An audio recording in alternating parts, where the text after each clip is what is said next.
Здравствуйте. Решил я пару слов сказать о тысячелистнике. То, что о нем, как бы многие, наверное, не знаю, осознанно или неосознанно, но не знаю. Первое.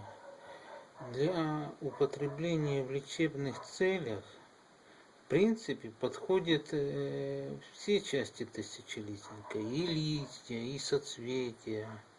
Но надо иметь в виду, что листья и стебли, они обладают очень большой горечью, в то время как соцветия не обладают настолько сильной горечью.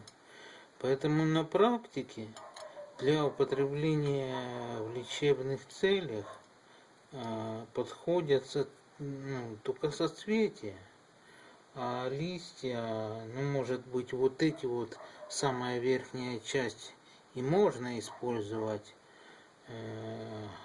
так сказать, самая мягкая, а листья, которые идут уже ниже, они будут давать очень большую горечь. Дальше. Что еще хотелось бы отметить о тысячелистнике? На самом деле тысячелистник, как лечебная трава, очень недооценена, потому что он обладает практически волшебным действием на верхние дыхательные пути. Прием тысячелистника может вылечить такие проблемы, как тот же гайморит. Он эффективно помогает при храпе, потому что храп это проблемы с верхними дыхательными путями, это их как бы потеря их эластичности, природной проходимости, поэтому возникает храп. Вот расскажу лично свой опыт, даже не про храп, а про то, как я вылечил.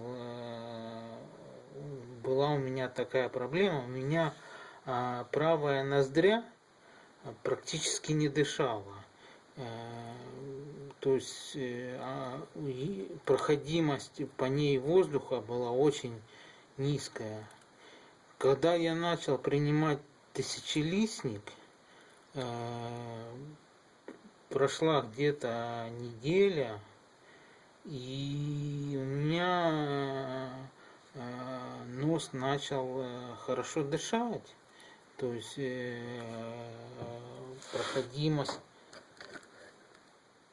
проходимость воздуха повысилась.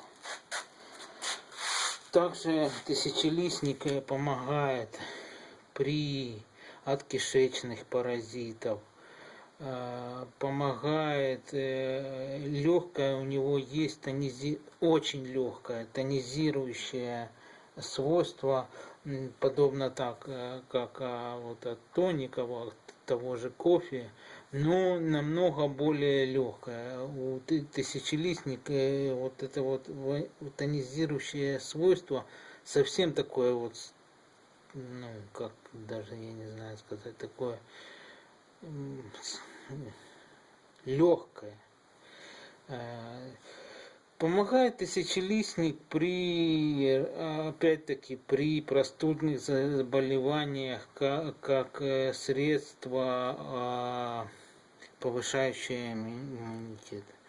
Поэтому тысячелистник, на мой взгляд, очень недооцененное лекарственное средство, причем не только в народной медицине, настолько хорошо, как тысячелистник лечит верхние дыхательные пути. Я не знаю лекарственных препаратов, которые бы так хорошо воздействовали на верхние дыхательные пути.